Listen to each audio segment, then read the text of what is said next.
Oh, g'day everyone. Hope you're well. Thanks for being here. I'm your host, Mark, and it's Thursday night. Another week has gone flying by here in the shed and at home and at work. Unfortunately, at work, it's been absolutely damn crazy at work. Can't seem to get ahead, and yeah, that's sort of had a flow-on effect here at home, especially with things going on in the shed or maybe not going on in the shed.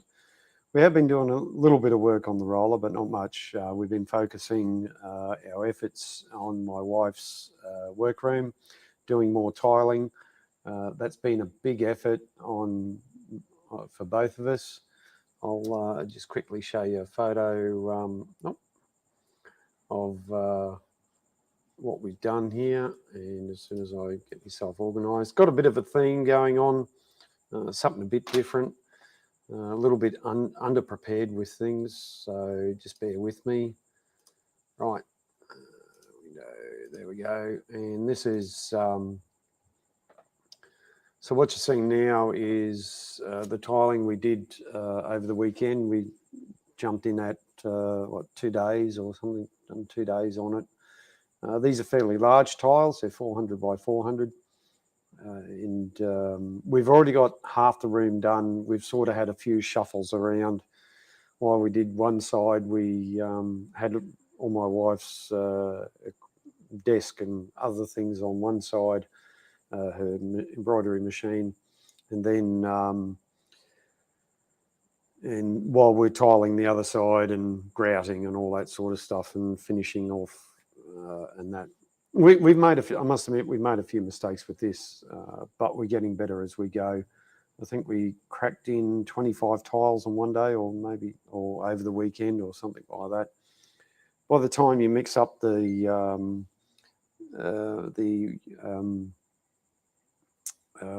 what is it? The paving, whatever they call it, the cement, whatever it is, adhesive, tile adhesive.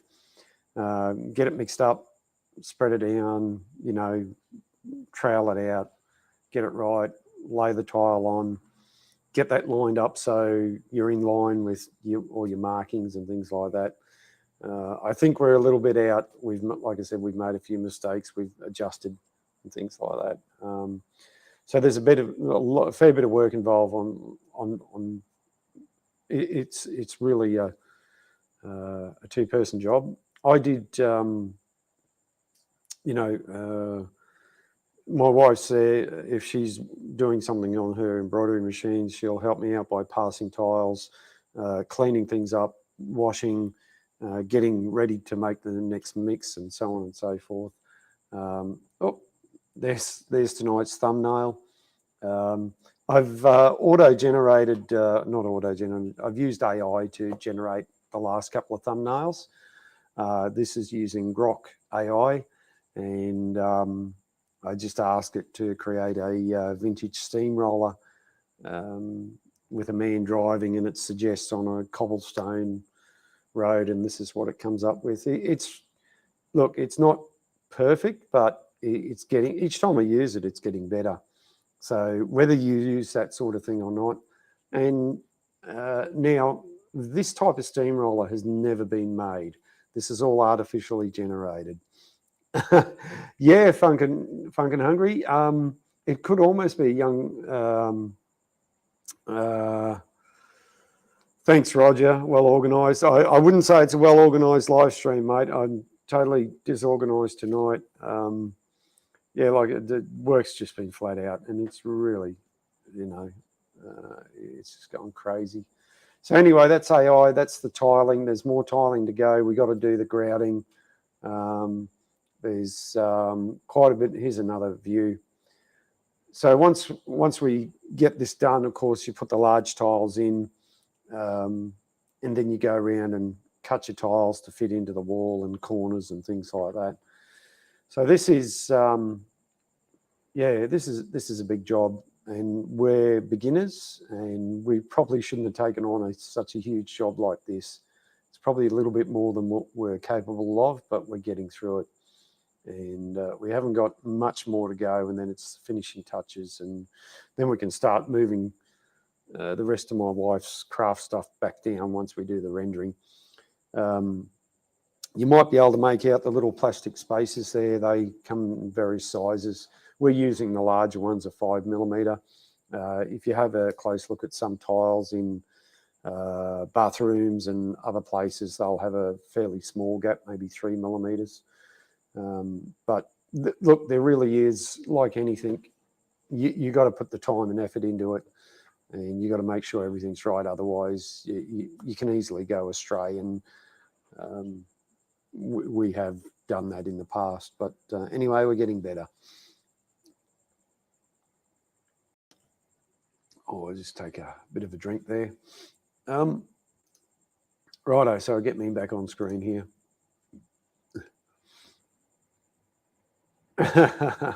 G'day, Peter. Thanks for being here. Shout out to all the regulars. Funk and Hungry was first in, then Cody. Emma's here. Mum and Dad are here. They've just joined, they said. Peter's here. Peter from up north. I think the wife's watching upstairs. Yeah, and we've got a few others floating around. It's a bit of a mixed bag tonight. Like I said, just haven't been able to do much. It's been bloody hot during the day, and work's just driving me crazy. It really is. Hopefully it's going to slow down soon, but I don't think so. We've also got a bit of a problem here in the shed. I'll throw it on. You can, no, hang on. Sorry, folks. I'll throw it up here. I'll turn it up. I'll turn the camera around. The main roller door, it's got a bit of a problem. It doesn't, there you go. It's not opening as far as it can. And the motor that drives it is, instead of facing it in its downward position, is sort of rotated itself around. So that's a bit of a bother. I got onto the shed company and spoke to a lady there, and she was going to pass it on to a supervisor or the team or whatever it is. And yeah, haven't heard any more. So I think I might have to give them another phone call tomorrow and see what's going on. Yeah, so right, moving on. Let's see if we can find, hang on. Let's open up the old files here. Here we are.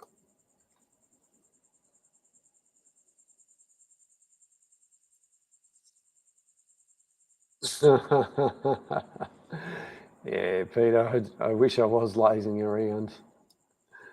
Too many live streams to watch now. Am I going to... I don't know who does those. Music live streams especially, you know. Let's see if we can get this photo up. No, that's not going to work, is it? Hang on. Righto. Right, told you I was really disorganised. No. Just absolutely disorganised tonight. I can't even share the photo I want to show. How am I going to do this? Righto. In the meantime, let's do something completely different. It's just not going to do what I want. And I haven't got any, righto. You're right. It's a photo of the steamroller when it was sitting in the park in 1970 when it was out of use. And I'm just having a close look at it now. And I've noticed a few things on it. That happens quite often when you stare at a photo long enough, you get to see different things. And I can't even find it in my photos.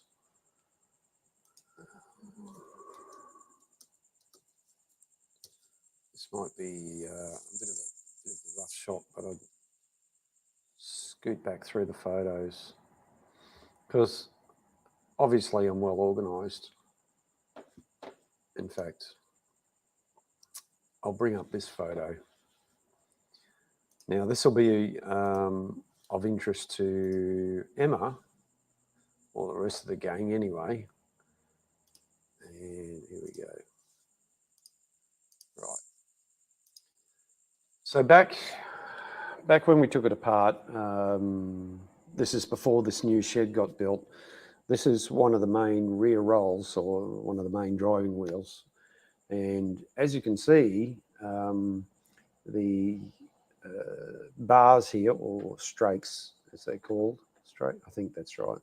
Anyway, they hold the, they connect the casting to the outer rim. Oop, I'll get it right one day.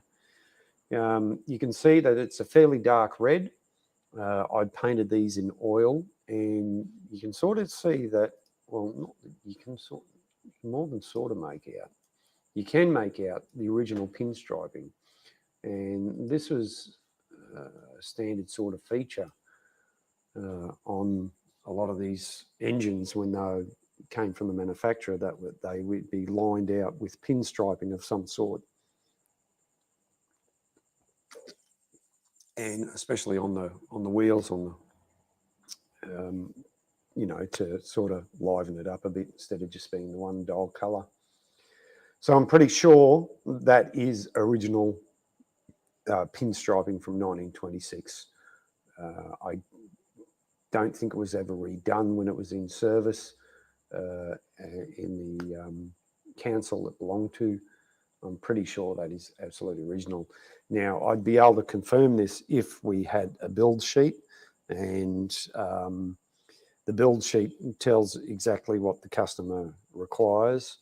And however, when I have requested that,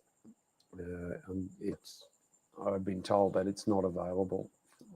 They don't have it in their records. And got a close-up shot there.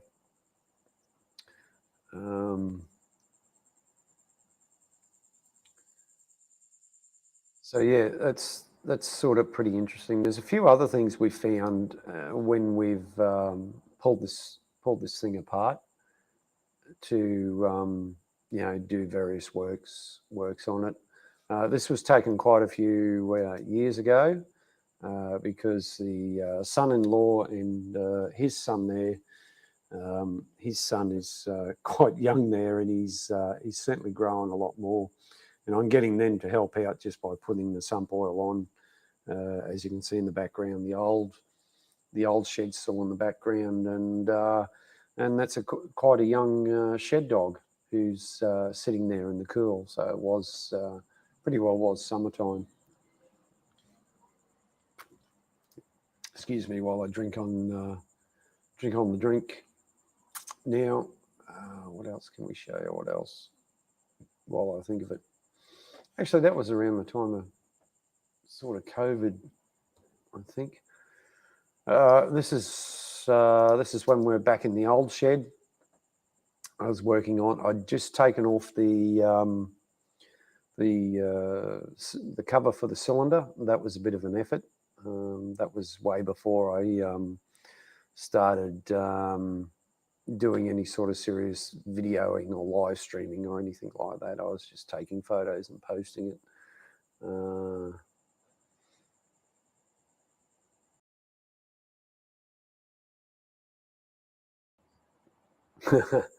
Yeah, Peter, if you look for examples, they go a bit overboard in the UK with restoring these back to working order in terms of being a show pony. In fact, I've got a video here that I have no idea what it's going to be, but I'm going to play it, see how it comes out.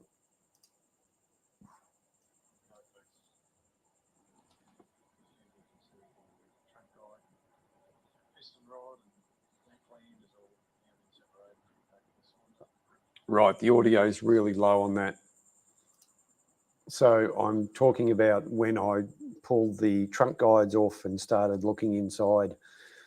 This was the condition of the cylinders, or the cylinder bore, without me doing anything to it. That's how good it was.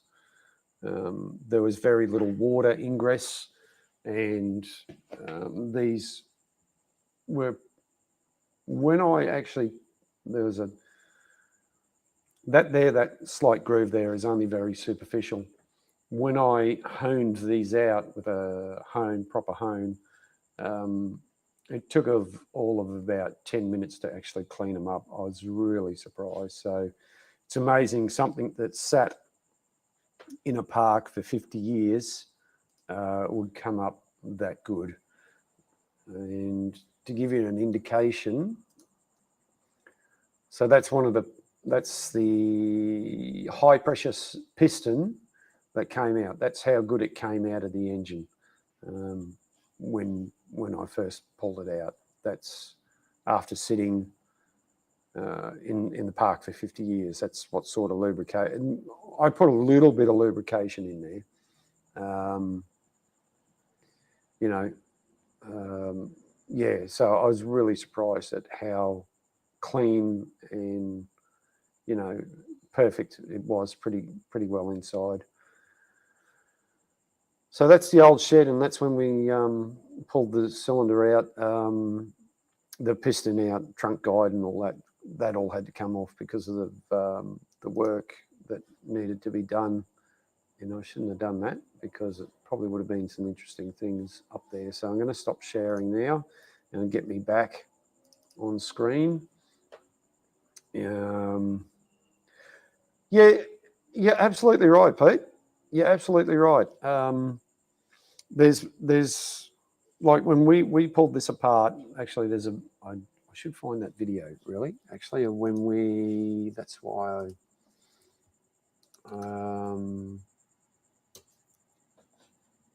when we actually turned it over. Where is that video? So there's a video that I did with the wife. The wife was the guinea pig. It was outside, so it was earlier than 2020. So I reckon it was 2019 or 2018. Go 2019. Let's see if I can find it. Probably can't find it. We done it at night time. I broke the welds. I've talked about this before. The welds on the engine. These engines were put into parks and welded up. It nope. Must be 2018. Let's see if I can find that video. These engines were welded up, so when the kids hopped on and played on them, they didn't, they didn't get their fingers jammed or lopped off or anything like that. So, and this one was the same. It was welded up in various places, but the weld, I must admit, was pretty poor. Here we go. Don't think you can make it out. So we got to and cut the welds off. I had to take a few bits off, but we did actually get it to turn over. And where is that video? And if I here we go, we're getting close. If I had put a bit more thought into it, I actually could have put air or steam behind it and got it to turn over. No, maybe it wasn't.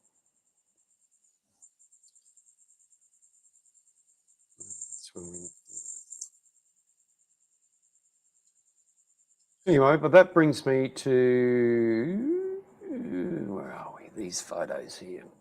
Let's see.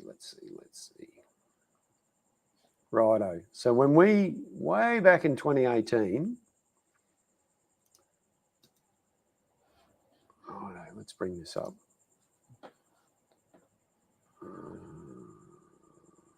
Right, let's play catch up. There's Bill. G'day, Bill.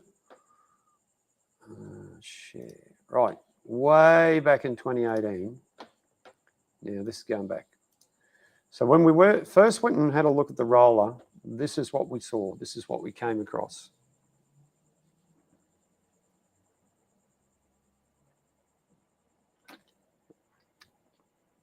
There it is. That's when we first looked at the roller. That's what we saw. And of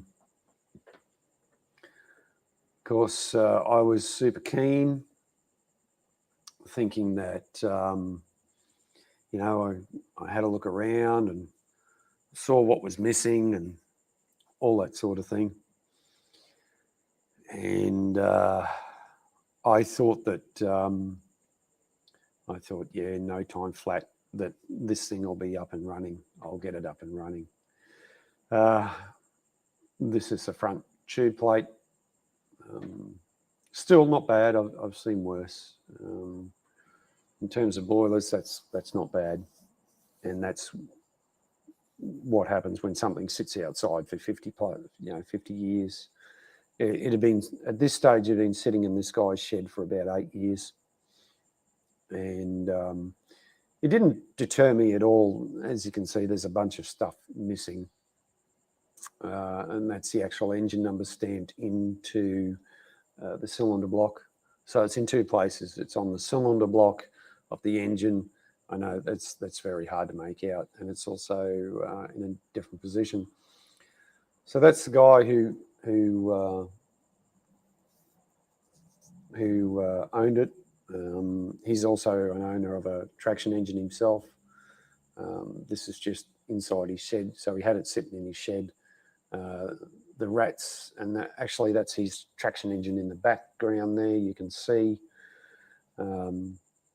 that steering wheel that came off a tractor, I believe the tractor that was in the park.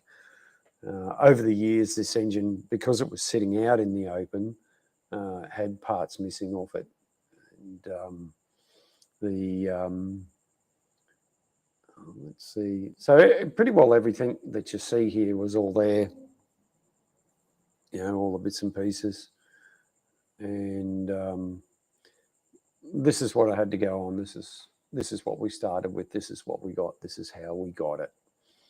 And in a lot of cases, that's how a lot of these things start. You get the main bits, and or what's left of the main bits, and you go from there. And I really have been fortunate. Excuse me.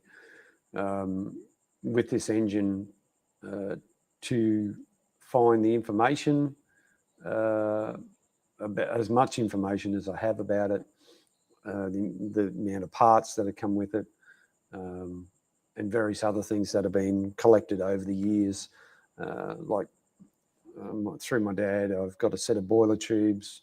They're very important. There's a lot of parts still on it that were hidden, sort of out of sight, out of mind, like the injector. It was too hard to get to. All the other stuff, it went walkabout because it was out in the open. So I skipped through a few photos here. So this one here is what they call the spectacle plate. It's where basically this steam pressure gauge and other bits and pieces go onto. And the engine number on all Fowler engines, the engine number is stamped here, and you can see it's number 16930. So it's we definitely, you know, placed its origin and all that sort of stuff. Got as much info as we can, and that's about it. Right, that's pretty well it. And of course, I got to and went to do various bits and pieces. And one more photo here. This is loading it on the till tray.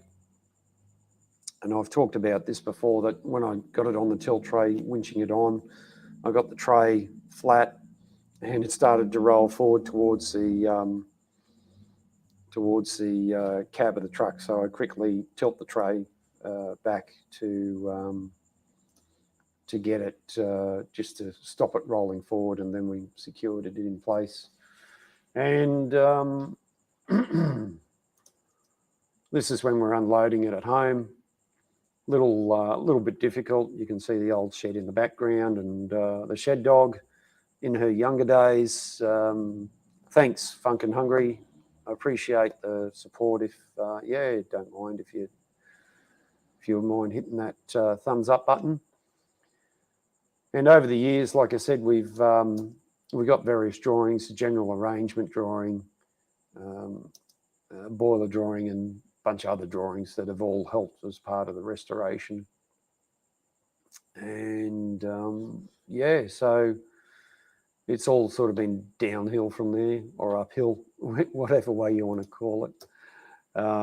There's my dad helping out all those years ago when we started taking things out. I've had a lot of help with this. My wife especially, she'll probably hate me for showing that. There she is, working away. We're doing something there, I'm looking. And it's been a family effort. So yeah, Emma, this one's for you. You can see that the cover on the steering there, it's all rusted out because the water got in and it had nowhere to go. The white stuff on the ground there, that's lime scale we pulled out.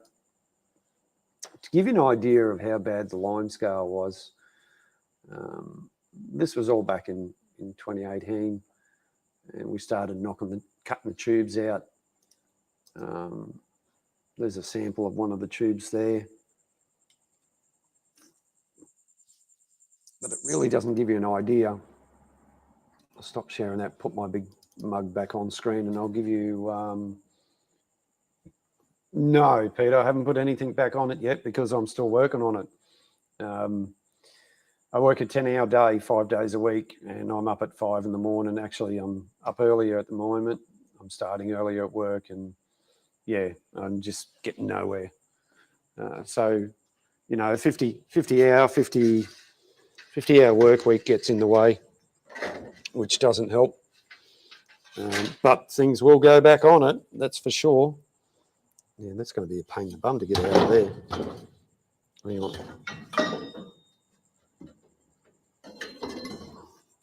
Right, so give an example. This is one of the old boiler tubes, right?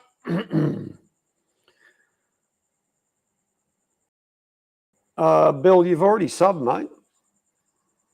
So don't unsub. It's all right if you, yeah. So this is one of the boiler tubes, and this is the sort of lime scale. There we go. That's built up on it. That's pretty damn thick. And that wasn't just on the tubes. That's actually through the whole boiler. Now, lime scale is not uncommon. Lime scale can build up in your kettle, in your coffee machines, wherever, especially with the type of water. And where it operated just west of Toowoomba, the water's pretty hard, and consequently the lime scale builds up. That also, excuse me, that Pepsi's working well. Full strength Pepsi, Cody, if you're watching, full strength. Lime scale can also act as an insulator as well, so therefore it won't conduct the heat as well as it should, and it has a flow-on effect. And when we started pulling things out, we got a heap of scale out of there. It's absolutely phenomenal how much we actually got out of this thing. It's just crazy. Actually, I can give you an example. I can give you plenty of examples. I'll share the screen again. I think I've showed this before, but it's worth showing again on screen. Righto. There we go. So that's when we're taking the, that'll just pop up in a second. There you go. That's when we're taking the boiler tubes out, the old ones, because they were no good. Plus they had holes in them. You can see the amount of lime scale that's built up inside the boiler. You know, and it's just not doing. It's not doing you any favors whatsoever. You get poor circulation. It just causes all problems, and I don't think this thing was ever washed out properly. Boilers need to be washed out depending on how much they steam. You know, so just absolute nightmare. I don't know how it even actually steamed, if it steamed at all. And we had to cut the tubes out, sort of like cut a third out, and then cut get the rest out. And it took us a couple of days to do that, in amongst the usual work routine and all that sort of stuff. Here I am cutting the tubes out. Of course, you've got to get through that line scale first and then cut the tube. I also made up, let's go back. Where is it? I can't see it. Well, actually, we can see it from here. So this is looking in through the manhole cover or access hole, whatever you want to call it, and you can see the amount of line scale. Just wait for the crazy in the car to get out of the way and stop making noise. That's actually me inside the firebox grinding off the end of the tubes, because inside the firebox they do a thing called beading the end of the tube over, where they roll the end of the tube over, and that protects the end of the tube from the fire eating the tube away. So I'm in there grinding away, grinding the end of the tube off, so I could get in and knock it out with which I was looking at before. I made up a tool. Oh, here we go. This will explain it better. Right, so here I am inside the firebox, and it's just big enough for me to get in. And there's the bit up the top is the end of the tube where it's beaded over above the tool. The other interesting thing in this photo, as we zoom in,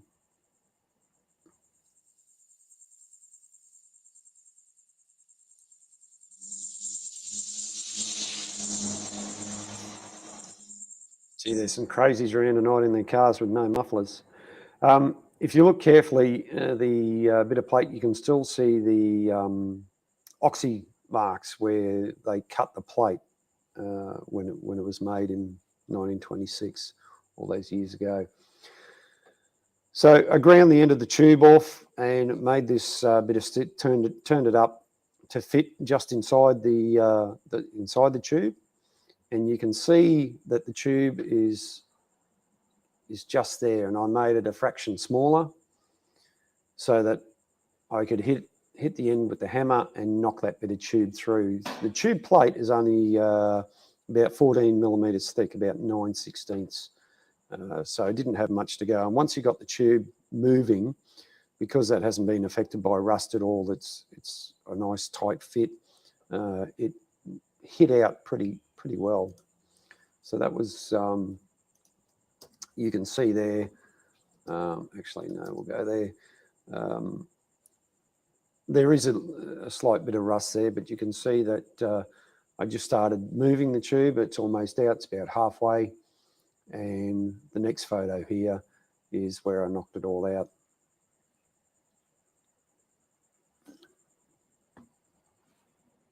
Oh yeah, Pepsi's good.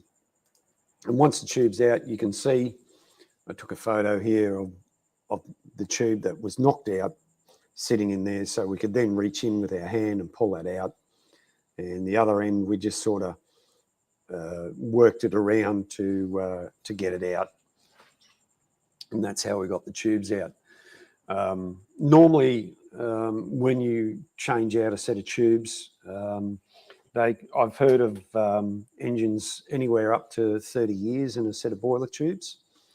That's probably pushing it a bit, but it also depends on the water conditions and how much boiler treatment you use and all that sort of stuff. If you get 20 years out of a set of tubes, you're doing pretty well. Once again, it all depends on how you look after your engine.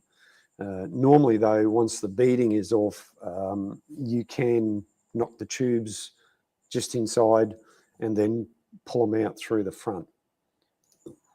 And on a roller, let's see, probably went past it before. On a roller, it's a little bit more difficult. No. Oh, there we go, that'll do. Once again, the wife's up there working away. On a roller, you got to go in through the smoke box here and pull the tubes up out over the front roll. I don't know what we're doing or talking about here, but the wife's got a funny expression on her face, oiling up something. That was a long time ago. And let's see if I can find this other video.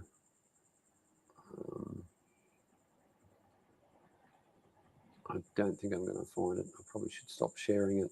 But anyway, this is another one up at the Rockhampton Historical Village. It's the exact same model as this one here. There's not much difference. It's virtually the same engine. I think this one's maybe a little bit later model than the one we're working on here, but that's, other than that, these are exactly the same. Same sort of problems. This one's now undercover. And if you're ever up that way, you want to go, Rockhampton Historical Museum's a good place to go. A lot of interesting stuff, that's for sure. The reason why we went to look at this one, to see what was missing off ours and that sort of thing, see what was different. Here we go. This piece here, that's missing off mine, off our engine. Now, Emma will know exactly what I'm talking about. She's currently has one of these similar, just a different flange fitting and another piece bolts on, which is a elbow.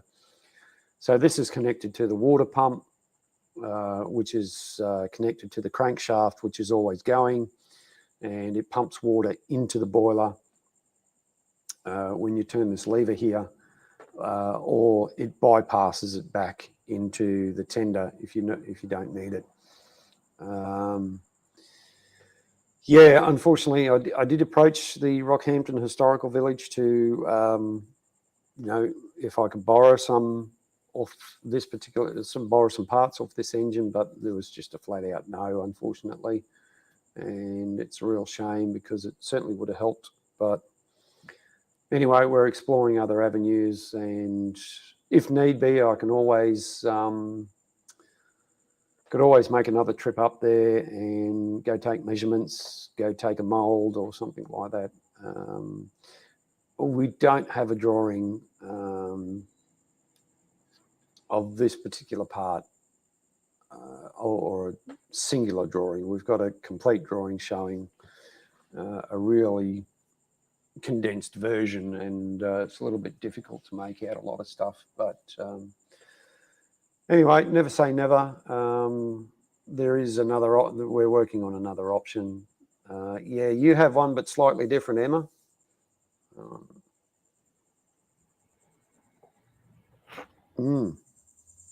Right. So I probably should have some water when I go back down, but that's right. I've been going on here for about 45 minutes. I have no idea I'd been going that long. But thanks for sticking around. I do appreciate it, that's for sure. I was hoping to find that video of us turning the engine over, but I don't think I'm going to find it. Because it would be good to show. It's way back when I first sort of started, not really started videoing, but no, it's too far back. Yeah, no. Maybe it's in 2019. Like I said, the tonight's show is just winging it all the way, and because of work commitments and just I haven't had a chance to do much at all.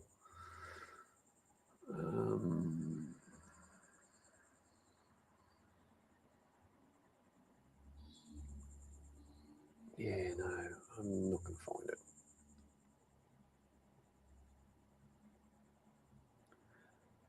Yeah, Peter, it does. Time flies when you're having fun. Flies too quickly, it really does. Flies way too quick. You should know that. before you know it, you're old and decrepit and all that sort of stuff. Anyway, no, I can't find it. And I keep saying I need to get better organised. Well, look, I reckon that's going to round it up for tonight. I've been going on here for 45 minutes and you guys have been a great audience tonight. I'd like to just like to say a big thank you for being here and tuning in. Sometimes I've got a bit to show, other times I haven't, and that's just the way it rolls. Thanks everyone for being here. Everyone enjoy your night. Have a good one. Take care of each other. Look after yourselves, and we'll see you on the next one. Bye for now.